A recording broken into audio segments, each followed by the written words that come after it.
Hello everyone, स्वागत है आप सभी का आपका अपना YouTube channel Azhar study campus YouTube channel पर। तो दोस्तों, आज हम लोग चर्चा कर रहे हैं सेट नंबर 2 पर, जिसमें हम लोग इंग्लिश लैंग्वेज पर चर्चा करेंगे, जिसमें हम लोग इंग्लिश लैंग्वेज में विस्तार से देखेंगे हर एक सवाल को। तो चलिए बिना देरी के क्लास शुरू करते हैं। सवाल आपको दिख रहा है 21 नंबर सवाल, जो कि इंग्लिश का पहला नंबर सवाल है, क्योंकि 1 से लेकर 20 तक आपका हिंदी लैंग्वेज सवाल पूछा जाता है और 21 नंबर से आपका इंग्लिश लैंग्वेज स्टार्ट होता है। सवाल है, हैविंग और शोइंग नो इमोशन। हैविंग और शोइंग नो इमोशन यानी कि इमोशन ना हो जिसमें, यानी कि उदासीन। और उदासीन क्या, इसमें आपका राइट आंसर हो जाएगा क्या, ऑप्शन नंबर बी, एपैथेटिक। एपैथेटिक मतलब ही होता है उदासीन या जिसमें उत्साह न हो, यानी निरुत्साह। देखिए, इम्पैथेटिक आपका नहीं होगा, क्योंकि इम्पैथेटिक का आपका जो हिंदी होता है वो होता है सहानुभूति होता है, और सिंपैथेटिक का भी आपका होता है सहानुभूति, या आप सहानुभूतिशील भी कह सकते हैं। ठीक, कंपैशनेट का आपका हो जाएगा करुणा में, जैसे जिसमें जो जो मायादार होते हैं, करुणा से भरा हुआ होता है, वो आपका कंपैशनेट हो जाएगा। इसीलिए आपका हैविंग और शोइंग नो इमोशन के लिए राइट आंसर हो जाएगा एपैथेटिक, यानी उदासीन जिसमें उत्साह न हो, इमोशन न हो। ठीक है, चलिए अगला सवाल देखते हैं। सवाल है, an animal that can live in water as well as on land. यानी कि एक ऐसा एनिमल, जानवर, जो पानी में भी रह सकता है और भूमि पर भी, जमीन पर भी रह सकता है। तो आप लोग को ये पता होगा, बहुत ही ईजी सवाल, ये होता है एम्फीबियन। एम्फीबियन मतलब क्या होता है, जो पानी में भी जीवित रह सके और जो जमीन पर भी रह सकते हैं। ठीक ना। कार्निवोर का मतलब आपका हो जाता है क्या, जो मांसाहारी हो, इसलिए नहीं होगा। हार्बीवोर मतलब जो शाकाहारी हो। मैमल मतलब जो स्तनधारी होता है जीव, वो मैमल हो जाएगा। आपका जो वाटर में रह सके और लैंड पर भी रह सके, जमीन पर, वो आपका हो जाएगा एम्फीबियन। ऑप्शन नंबर डी आपका राइट आंसर हो जाएगा। चलिए बिना देरी के आज का अगला सवाल देखते हैं। सवाल है, एन एडिशनल रिमार्क। गौर से पढ़िएगा, an additional remark at the end of a letter after the signature. देखिए, कुछ कोई भी सिग्नेचर हो या कुछ भी अगर लिखते हैं, उसके बाद अगर हम कुछ एडिशनल चीज रिमार्क करते हैं या लिखते हैं या ऐड करते हैं, जोड़ते हैं, तो वो क्या होता है, आपका पोस्ट स्क्रिप्ट होता है। इसलिए ऑप्शन नंबर बी आपका राइट आंसर हो जाएगा।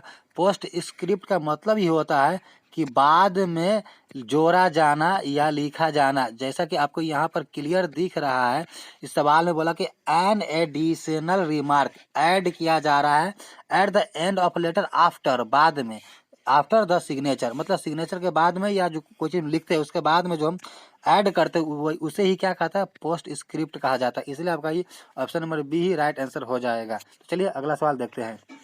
डायरेक्शंस आपको दिया हुआ है 24 से 26 सवाल के लिए, 24, 25 और 26, 3 सवालों के लिए आपको डायरेक्शन दिया हुआ है। क्वेश्चन नंबर 24 है गैलेंट। इसमें क्या पूछा है, चलिए देख लेते हैं। आपसे पूछा है ऑपोजिट मीनिंग, यानी कि एंटोनिम्स आपसे पूछा है। तो सवाल क्या है आपका, क्या वर्ड दिया है, गैलेंट वर्ड दिया हुआ है। तो गैलेंट का मीनिंग देखिए, एंटोनिम्स या सिनोनिम्स, अगर जब तक इसके बारे में आपको वर्ड के बारे में जानकारी नहीं रहेगा थोड़ा बहुत, तब इसमें आप सही राइट आंसर नहीं लगा सकते हैं। देखिए, गैलेंट का मतलब होता है आपका वीर होता है। क्या होता है, गैलेंट का मतलब वीर होता है। आपसे एंटोनिम पूछा है, तो इसका राइट आंसर हो जाएगा क्या, ऑप्शन नंबर डी, कवाडली। कवाडली मतलब क्या होता है आपका, क्वाडली मतलब वीर का उल्टा होता है, यानी कि कायर हो जाता है आपका। ठीक ना, कायर हो जाएगा या बुजदिल हो जाएगा। कायर या बुजदिल आपका होता है क्वाडली मतलब, इसलिए आपका क्वाडली राइट आंसर हो जाएगा। ठीक ना। चलिए अगला सवाल देखते हैं। देखिए, सवाल दिया हुआ है, जैसे इसमें दिया हुआ था कितना, 24 से 26 के लिए एंटोनिम्स। ये 24 नंबर एंटोनिम्स है, अगला 25 भी एंटोनिम्स और 26 भी एंटोनिम्स होगा। ठीक ना।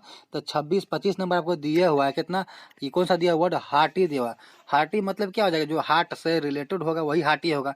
यानी आप ये कह सकते हैं, हार्टी मतलब यहाँ पर आपका हो जाएगा मिलनसार हो जाएगा। क्या हो जाएगा, मिलनसार। और इसका आपको बताना है क्या, मिलनसार का आपको एंटोनिम्स बताना है। ठीक ना। तो देखिए, कॉर्डियल दिया आपका, कॉर्डियल क्या, जो वो भी कार्डियक यानी हार्ट से रिलेटेड ही है, लेकिन आपको एंटोनिम्स बताना तो ये तो नहीं होगा। ठीक है। वैसे आगे देखिएगा, रोबस्ट, ये भी नहीं होगा।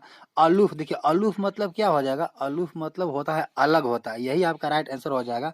ये मिलनसार है, ये अलूफ इसका एंटोनिम्स हो जाएगा। हार्टी का एंटोनिम्स अलूफ होता है। चलिए अगला सवाल देखते हैं।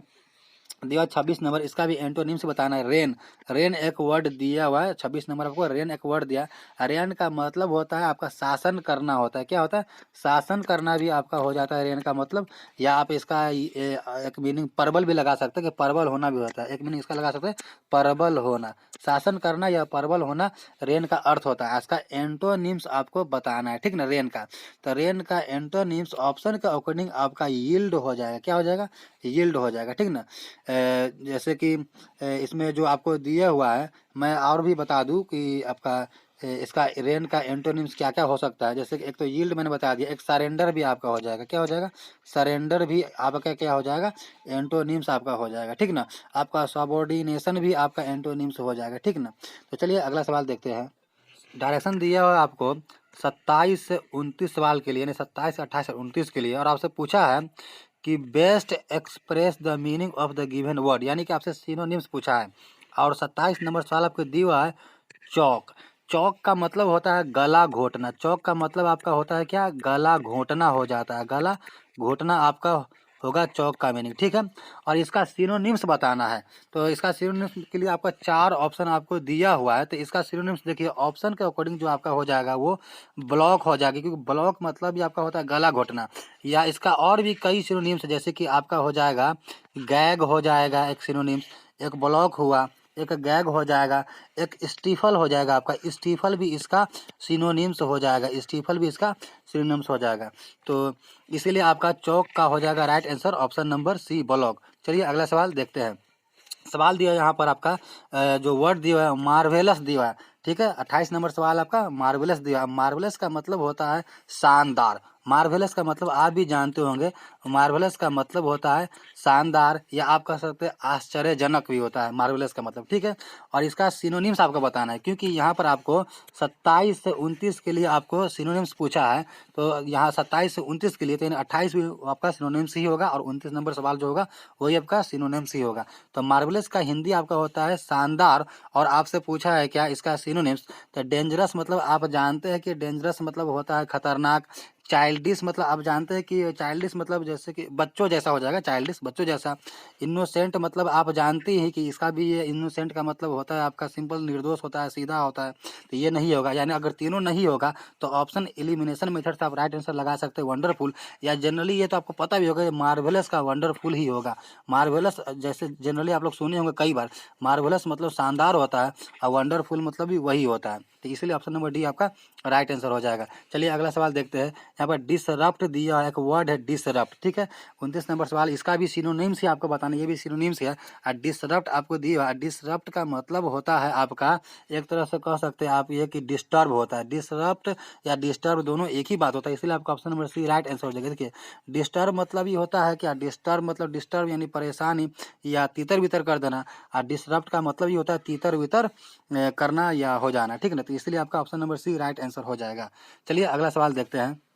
देखिए डायरेक्शन दिया है 30 से 32 सवाल के लिए, यानी 30, 31 और 32 सवाल के लिए दिया है। आपसे इडियम फ्रेज का ये सवाल दिया हुआ है, ठीक है ना। 30, 31 और 32, 30 नंबर सवाल में दिया हुआ है कि she must be paying through the nose for the face left.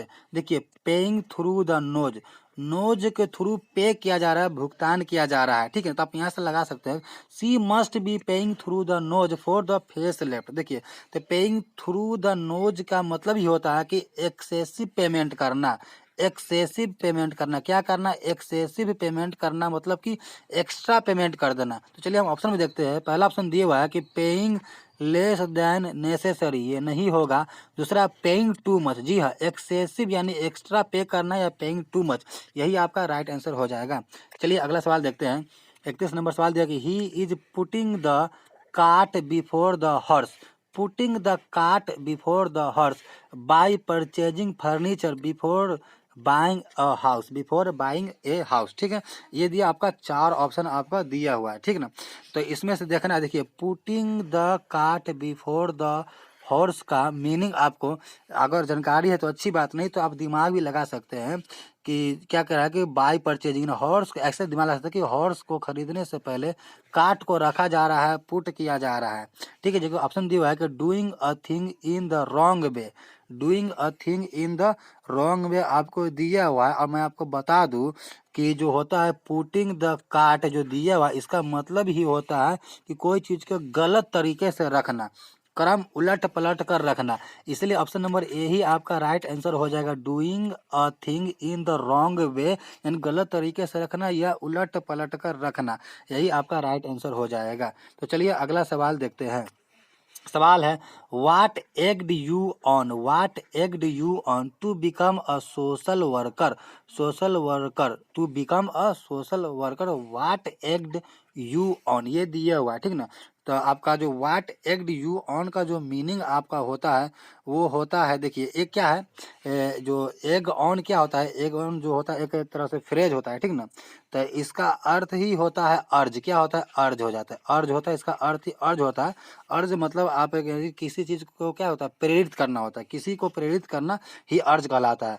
हम लोग अर्ज नहीं करते, किसी से अर्ज करते, तो अर्ज मतलब किसी को क्या करते हैं, प्रेरित करते, किसी को प्रेरित करना ही अर्ज होता है। एग्ड यू ऑन मतलब ही आपका यही हो जाएगा, एग्ड ऑन होता है आपका, एग ऑन ये फ्रेज ही होता है, इसका मतलब ही होता है प्रेरित करना, अर्ज मतलब ही प्रेरित करना, इसलिए ऑप्शन नंबर ए आपका राइट आंसर हो जाएगा। तो चलिए अगला सवाल देखते हैं। डायरेक्शन दिया हुआ है 33 से 37 के लिए दिया हुआ है, ये फिल इन द ब्लैंक्स वाला सवाल है। इस पे एप्रोप्रिएट वर्ड आपको बताने के बेस्ट एप्रोप्रिएट वर्ड कौन सा होगा, ठीक ना।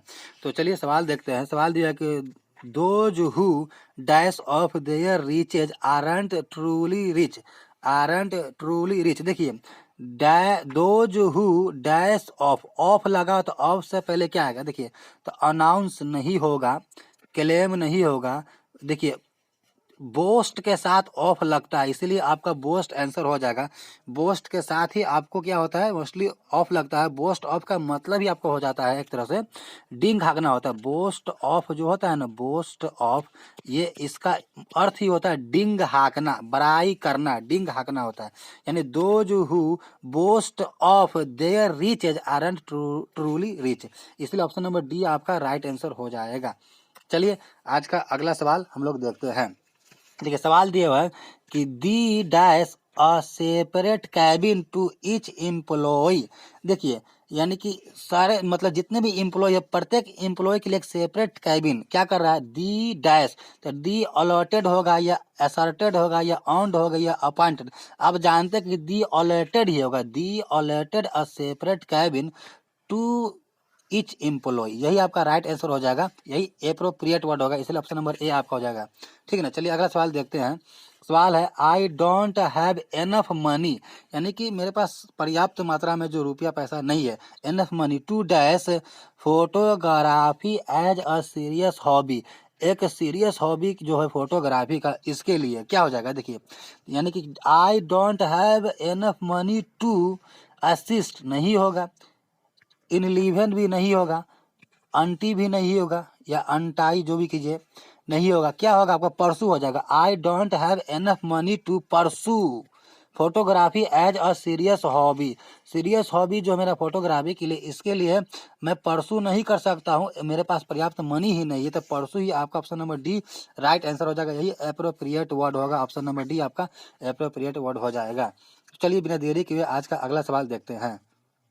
36 नंबर सवाल दिया है कि I felt hungry around midnight but there, देखिए बट लगा दिया, यानी कि इसका दो मीनिंग लगाना है। देखिए आई felt hungry around mid night, यानी आप ये एक एग्जैक्ट ट्रांसलेट नहीं करना होता है इंग्लिश में, अगर कभी भी एग्जैक्ट ट्रांसलेट करके पढ़ते हैं तो कभी भी इसको अच्छा नहीं कर पाइएगा, सिर्फ आपको ओवरऑल मीनिंग निकालना है, भावार्थ पता करना है। तो क्या है कि I felt hungry around mid night, मन की आधी रात को लगभग मैं, मतलब मैं भूखा था, मुझे भूख लगा, मैं भूखा था, जो भी लगाइए आप, बट लेकिन there was dash anything in the fridge, यानी फ्रिज में एनीथिंग का यूज किया गया है। फ्रिज में मतलब तो क्या होगा यहाँ पर, देखिए निगेटिव सेंस लगाना होगा कि मैं आधी रात को मुझे भूख लगा, या मैं भूखा था, जो भी मुझे भूख लगा लगभग आधी रात को, लेकिन फ्रिज में क्या था, but there was dash anything फिर इन द फ्रिज, फ्रिज में मतलब हमको नेगेटिव सेंस में लगाना था, क्या एम्पल होगा, नहीं होगा, समवाट होगा, नहीं होगा, ओनली होगा, नहीं होगा, हार्डली हो जाएगा आपका राइट आंसर। एप्रोप्रिएट वर्ड यहाँ पर हार्डली ही होगा। हार्डली मतलब होता है मुश्किल से, मतलब फ्रिज में कुछ चीज़ था, एनीथिंग मतलब न के बराबर था,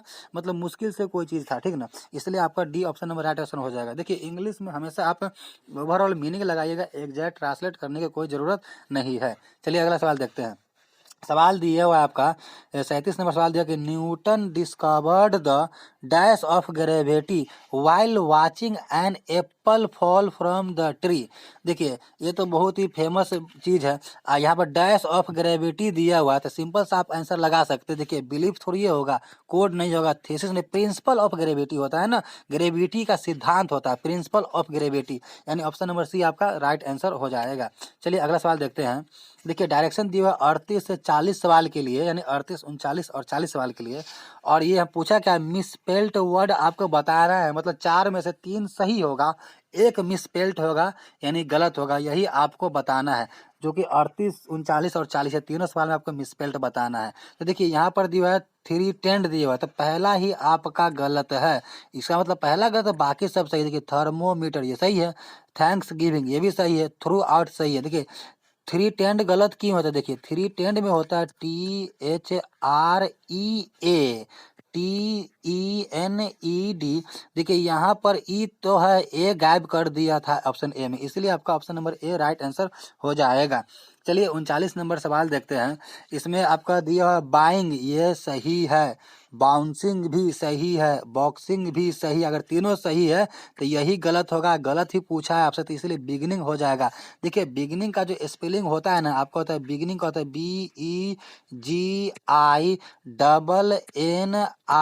BEGINNING होता है बिगिनिंग का, ठीक ना, यही आपका राइट हो जाएगा। चलिए अगला देखते हैं जो कि आज का आखिरी सवाल है, 40 नंबर सवाल है। देखिए यहाँ पर दिया कैपिलरी दिया हुआ है, ये भी आपका सही है। एक्सिलियरी ये गलत है, एक्सिलियरी आपका गलत दिया है, गलत ही बताना है आपको, यही राइट आंसर हो जाएगा। कोरोलरी सही है, एनिसिलरी सही है। देखिए एक्सिलियरी जो है ना आपका ये गलत दिया है। एक्सिलियरी क्या होता है, AUXILIARY, एक्सिलियरी होता है, जो कि ऑप्शन नंबर बी में आपको गलत दिया हुआ है आपका, इसीलिए option number B right answer हो जाएगा।